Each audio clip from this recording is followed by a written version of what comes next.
Bwana, huyu dada ameongea kwa hisia kweli kweli. Mwanadada anaitwa Kari ambaye ameweza kuishi kwa miaka 13 akitumia vidonge vya VVU. Ameandika kwamba watu wa Mungu, kama nimeweza kumeza ARV kwa miaka 13 sijamwambukiza mtu yeyote, basi siwezi kuogopa kusema kwamba tarehe 29 Oktoba nitaandamana kwa amani. Nitaandamana kwa amani kueleza wakubwa jinsi wanavyotuumiza huku chini kwenye vitanda vya mateso ambavyo wao hawalali. Kama kufanya hivyo kutagharimu maisha yangu, yani kufa sawa. Na maanisha sio utani. Ni heri kufa kwa kusema kweli kuliko kuishi kwa kudanganya kwamba nina furaha wakati naumizwa.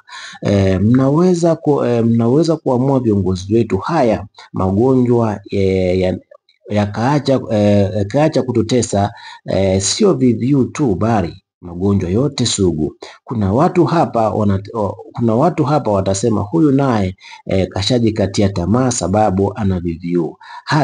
Hana cha kupoteza, bila kukumbuka kuwa mimi Kari nazungumza yanayonisibu, na kubwa zaidi, huyu mkereketwa sijamwambukiza VVU wala watu wake. Lakini pia akumbuki kuwa huyu Kari ni mama, nina watoto wananitegemea, ila bado atasema huyu Kari ni mpumbavu.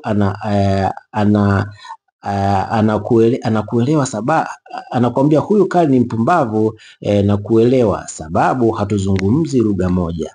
Huwezi kunielewa kama hatuzungumzi lugha moja ya maumivu ya kiafya, kiuchumi na kiakili. Binadamu tuko wa aina mbili, wanaosema kweli hata kama kweli hiyo inaua, na wanaosema uongo hata kama uongo huo unaua. Wanaosema uongo wakiwa na nguvu, pesa, siku zote wanashinda. Sisemi tusiwe na pesa, ila nasema pesa isiwe sababu ya sisi kupoteza utu wa kweli. Unahitaji akili, sio hisia kuelewa. Tarehe 29 Oktoba nitatoka, bora nipigwe risasi siku moja nife moja kwa moja kuliko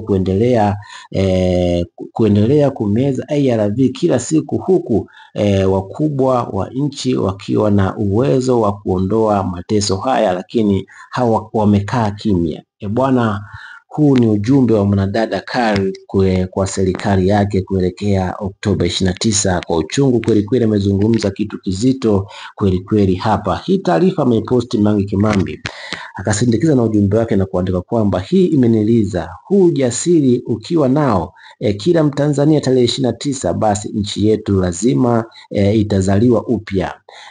Kari binti, Mungu akuponye na akuweke uishi maisha miaka mingi. Watanzania wamegoma kununua uoga. Tarehe 29 watakomboa nchi yao. Bwana, huu ni ujumbe wa dada Kari kuhusiana na Oktoba 29.